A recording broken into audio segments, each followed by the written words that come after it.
O mistério do navio fantasma, preso no gelo do Ártico. O mar do Ártico não grita, ele sussurra. Ali, nas profundezas do norte, onde o mundo parece terminar em um horizonte branco infinito, o frio não chega como um choque repentino. Ele se infiltra devagar, metodicamente, ocupando cada espaço vazio. Primeiro os dedos começam a perder a sensibilidade. Depois os pensamentos ficam mais lentos, como se o próprio cérebro estivesse congelando. E então acontece algo que desafia qualquer explicação. O tempo parece desacelerar. As horas se arrastam. Os dias se fundem e, eventualmente, tudo simplesmente para. É nesse cenário de silêncio absoluto, onde a natureza demonstra seu poder mais implacável, que começa uma das histórias mais perturbadoras já registradas nos oceanos do mundo. Uma história que envolve um navio mercante chamado Octavius, uma tripulação que nunca envelheceu após a morte, e um mistério tão profundo que continua sem resposta mais de 200 anos depois. Este não é um conto fantástico. Não é uma lenda inventada em tavernas portuárias. É um relato documentado que atravessou séculos, carregando consigo perguntas que a ciência ainda não conseguiu responder completamente. No ano de 1761, quando a Inglaterra dominava os mares e o comércio marítimo movia impérios inteiros, o Octavius partiu de Londres com um objetivo que era, ao mesmo tempo, ambicioso e perigoso. O plano era atravessar a lendária passagem do Noroeste, aquela rota quase mítica que prometia encurtar dramaticamente o caminho entre o Atlântico e o Pacífico através das águas geladas do Ártico. Naquela época, os mapas dessa região eram incompletos, cheios de espaços em branco marcados apenas com a frase "Aqui há monstros". O gelo era imprevisível, surgindo e desaparecendo de acordo com caprichos que ninguém compreendia. E o frio era um inimigo que poucos marinheiros haviam enfrentado de verdade e sobrevivido para contar. O capitão do Octavius, cujo nome exato se perdeu nos registros danificados pelo tempo, era considerado um homem experiente. Havia navegado por mares violentos do Mediterrâneo, enfrentado tempestades tropicais que quebravam mastros como se fossem palitos, e sobrevivido a pelo menos 2 motins em suas décadas no mar. Seus superiores confiavam em sua capacidade de tomar decisões rápidas sob pressão. Mas nem toda a sua experiência, nem todos os anos navegando pelos oceanos do mundo, poderiam prepará-lo para o que o Ártico tinha reservado. Nos primeiros meses após a partida, a viagem parecia surpreendentemente promissora. Ventos favoráveis empurravam o Octavius em uma velocidade constante. A tripulação estava confiante, bem alimentada e em bom espírito. O frio, embora intenso, era suportável com as roupas adequadas e as cabines aquecidas por pequenas estufas a carvão. O navio avançava lentamente, mas com determinação entre blocos de gelo que flutuavam como gigantes brancos, rangendo e estalando de forma estranha, como se estivessem vivos e conversando em uma língua antiga que apenas o oceano compreendia. Então, em algum momento durante o outono ártico de 1762, algo mudou drasticamente. O vento parou, não de forma gradual como seria natural, mas de maneira abrupta e completa. Como se alguém em algum lugar além da compreensão humana tivesse simplesmente desligado os motores invisíveis que moviam o mundo. Um momento havia brisa. No seguinte, nada. Apenas um silêncio pesado e antinatural que fazia os ouvidos zumbirem.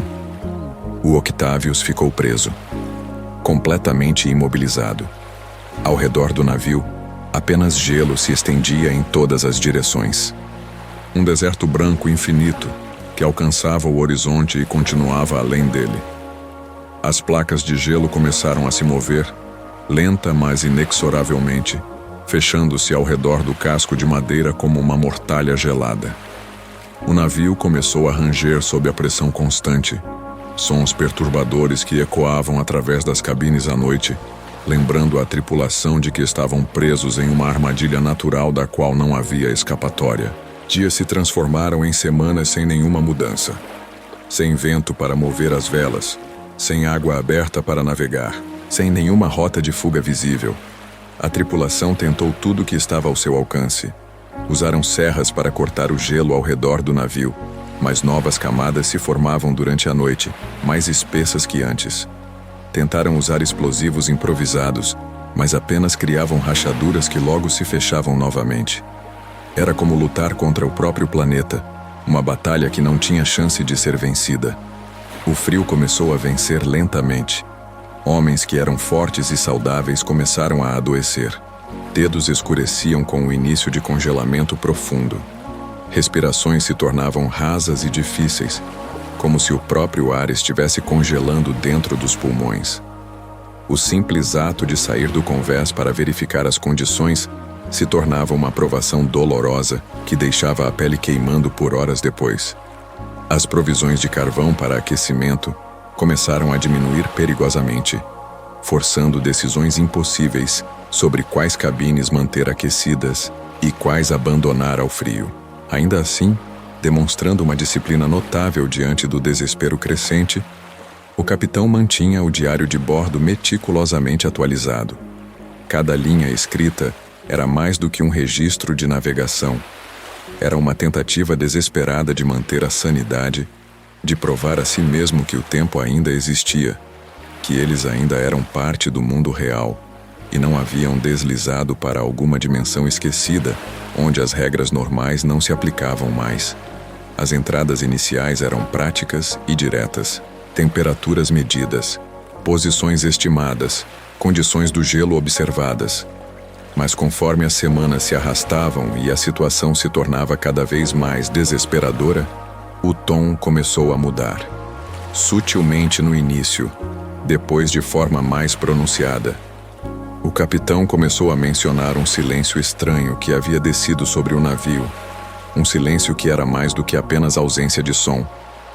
Era uma presença, algo pesado e opressivo que parecia sugar a energia de tudo. Ele escreveu sobre a sensação perturbadora de que o mar ao redor havia parado completamente de se mover. Não havia mais ondas, nem mesmo pequenas. A superfície da água nos poucos espaços abertos entre o gelo estava perfeitamente lisa, como vidro, refletindo o céu cinzento de maneira antinatural. Dia e noite já não tinham diferença clara, a luz do sol pálido do inverno ártico se fundindo com a escuridão em um crepúsculo perpétuo que desorientava os sentidos e tornava impossível manter noção de tempo. Mas o mais perturbador eram os relatos de alguns tripulantes sobre seus instrumentos de navegação. Marinheiros experientes, homens que haviam confiado em seus cronômetros por décadas, começaram a relatar algo impossível. Diziam que seus relógios haviam parado, não quebrados por dano físico ou frio, simplesmente imóveis, congelados em um momento específico. E o mais estranho, todos haviam parado exatamente no mesmo horário, como se alguma força invisível tivesse pressionado um botão de pausa no universo. O frio absoluto havia congelado mais do que apenas os corpos expostos ao tempo. Havia congelado algo muito mais fundamental. Havia congelado o próprio tempo. Um a um, conforme novembro avançava para aquele que seria o último mês registrado da tripulação do Octavius, os homens deixaram de acordar. Não houve pânico visível nos últimos dias. Não houve gritos de desespero ou tentativas frenéticas de fuga. Apenas um cansaço profundo que os puxava para um sono do qual não haveria despertar. O frio era tão intenso que alguns simplesmente sentavam onde estavam e paravam de se mover, suas últimas respirações formando pequenas nuvens de vapor que logo se transformavam em cristais de gelo no ar. O último registro conhecido no diário do capitão foi feito em 11 de novembro de 1762. A caligrafia ainda estava surpreendentemente firme e clara, como se tivesse sido escrita em um dia comum de navegação, sem urgência ou terror aparente. Ele descreve com uma calma quase sobrenatural a sensação de imobilidade total que havia tomado conta não apenas do navio, mas de tudo ao redor. Fala sobre como o oceano parecia ter se transformado em uma fotografia eterna, um momento congelado que se recusava a avançar. E então, sem aviso ou explicação, as entradas simplesmente terminam. As páginas seguintes do diário estão em branco, exceto por algumas manchas de tinta que foram deterioradas pela umidade e pelo tempo. 13 anos se passaram. O mundo lá fora continuou girando em seu eixo, alheio ao destino do Octavius e sua tripulação congelada. Guerras foram travadas na Europa. Reis morreram e novos subiram ao trono. Novas rotas comerciais foram estabelecidas. A Revolução Industrial começou a transformar a sociedade. E em algum lugar nas profundezas do Ártico, o Octavius permanecia preso no gelo, preservado em um momento específico de 1762, enquanto o resto da humanidade seguia em frente para 1775. Até que, em outubro daquele ano, o baleeiro Harold estava cruzando as águas geladas próximas à costa oeste da Groenlândia, quando o vigia relatou algo impossível surgindo no horizonte nebuloso. Um navio estava à deriva. Isso em si não era incomum. Destroços flutuavam frequentemente naquelas águas. Mas este estava relativamente intacto, com velas ainda presas aos mastros, embora rasgadas e gastas pelo tempo. O casco parecia velho, de um design que não era mais comum, mas estava surpreendentemente preservado. Quando o Harold se aproximou o suficiente, o nome ainda podia ser lido na lateral escura do casco, pintado em letras brancas que o tempo havia desgastado, mas não apagado completamente. Octavius. O nome não significava nada para o capitão do Harold inicialmente, mas alguns dos marinheiros mais velhos lembravam de histórias sobre um navio mercante que havia desaparecido mais de uma década antes, tentando a passagem do noroeste. Poderia ser o mesmo? Parecia impossível. Navios que desapareciam no Ártico não voltavam. Eles afundavam, eram esmagados pelo gelo, ou simplesmente eram engolidos pela vastidão branca e nunca mais vistos. Nenhum sinal de vida emanava do Octavius, nenhum som, nenhum movimento, nem mesmo o estalo normal do gelo se formando e quebrando ao redor do casco parecia ousar quebrar o silêncio pesado que envolvia o navio fantasma. Era como se uma bolha de silêncio absoluto tivesse se formado ao seu redor. Um vazio que absorvia qualquer som antes que pudesse se propagar. A equipe de abordagem do Harold subiu a bordo com extrema cautela, seus passos ecoando estranhamente no convés congelado. O que encontraram ali os assombraria pelo resto de suas vidas. O convés estava intacto, praticamente preservado. Cordas ainda estavam tensionadas nos lugares corretos. Canecas de metal estavam congeladas onde haviam sido deixadas, algumas ainda em posição vertical, como se alguém fosse voltar a qualquer momento para terminá-las. Ferramentas de trabalho jaziam espalhadas, cobertas por uma fina camada de gelo. E havia pegadas humanas congeladas na neve e no gelo do convés, interrompidas abruptamente, como se alguém tivesse dado um passo e simplesmente desistido de existir no seguinte. Ao descerem para o interior escuro do navio, usando lanternas que lançavam sombras dançantes nas paredes geladas, o verdadeiro horror da situação se revelou por completo. A tripulação inteira do Octavius estava ali, congelada, preservada em suas últimas ações como estátuas de gelo. Um marinheiro estava inclinado sobre um barril, braços ainda estendidos em posição de trabalho. Outro segurava uma corda firmemente, músculos tensos pelo esforço que havia feito 13 anos antes. Um terceiro estava simplesmente encostado na parede do corredor, olhos ainda abertos, encarando o vazio com uma expressão que misturava terror e resignação. Não havia sinais de decomposição.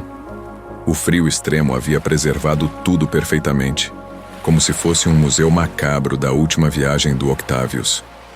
As roupas ainda estavam intactas. A pele, embora pálida e coberta por uma camada fina de gelo, parecia quase viva sob a luz fraca das lanternas. Era possível ver detalhes impossíveis, as linhas de expressão nos rostos, os pelos da barba, até mesmo as pequenas cicatrizes e marcas que cada homem carregava de sua vida no mar.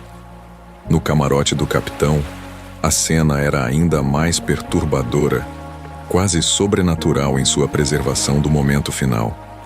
Ele estava sentado à sua mesa de navegação, corpo levemente inclinado para frente. A pena de escrever ainda estava entre seus dedos rígidos, posicionada sobre o diário aberto. Era como se ele tivesse parado de escrever apenas um segundo antes da chegada dos visitantes. Como se a qualquer momento pudesse levantar a cabeça e perguntar o que estavam fazendo em seu camarote. Os homens do Herald leram a última entrada no diário em silêncio absoluto, suas respirações formando nuvens de vapor no ar gelado da cabine. E conforme compreendiam as palavras escritas ali, conforme absorviam o significado do que estavam lendo, uma verdade perturbadora começou a se formar em suas mentes. O Octavius não havia sido destruído por uma tempestade. Não havia afundado em águas violentas.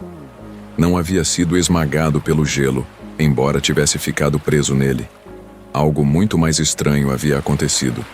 O navio e toda sua tripulação haviam sido, de alguma forma impossível de explicar completamente, esquecidos pelo tempo. Congelados não apenas fisicamente, mas temporalmente, presos em um momento específico de novembro de 1762. A sensação a bordo do Octavius era opressivamente desconfortável. Vários membros da equipe de abordagem relataram tontura inexplicável e desorientação. Outros disseram sentir como se o ar fosse mais pesado ali dentro, mais difícil de respirar, como se a própria atmosfera tivesse uma densidade diferente.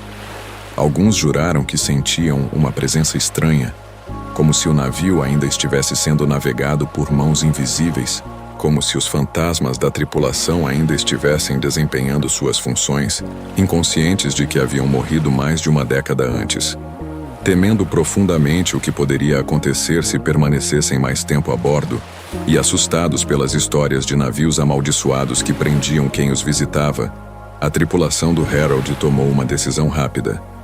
Eles não tentariam rebocar o Octavius de volta à civilização. O valor de salvamento não valia o risco. Em vez disso, pegaram apenas o diário do capitão e alguns documentos que puderam encontrar rapidamente. Então, com mãos trêmulas, cortaram as amarras temporárias que haviam usado para se aproximar e simplesmente deixaram o navio fantasma seguir seu curso, à deriva, sozinho novamente, navegando em direção a um destino desconhecido. Desde aquele dia de outubro de 1775, o Octavius nunca mais foi oficialmente avistado. Nenhum destroço foi encontrado, nenhuma confirmação de seu destino final, nenhuma explicação científica definitiva que pudesse satisfazer completamente todas as perguntas que a história levanta. Apenas aqueles relatos iniciais do Herald e as poucas páginas do diário que foram preservadas permanecem como evidência de que algo extraordinário e perturbador realmente aconteceu. Mas há histórias.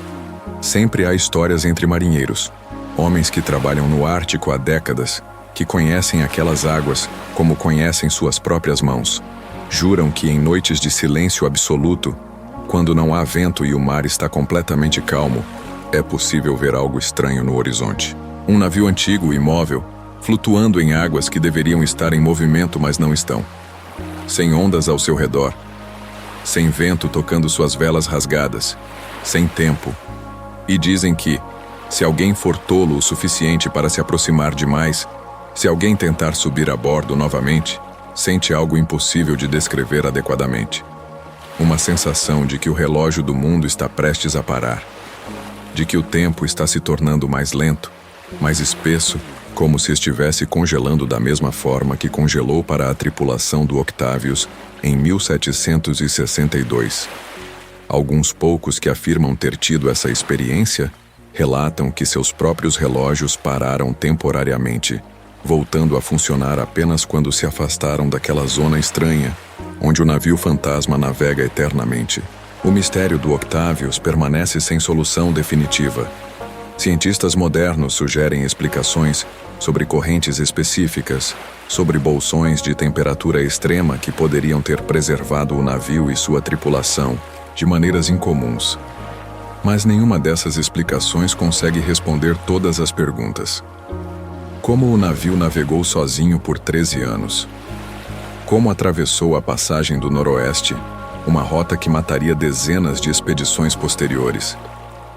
Por que os corpos foram preservados de forma tão perfeita, quando o normal seria algum nível de decomposição ou dano?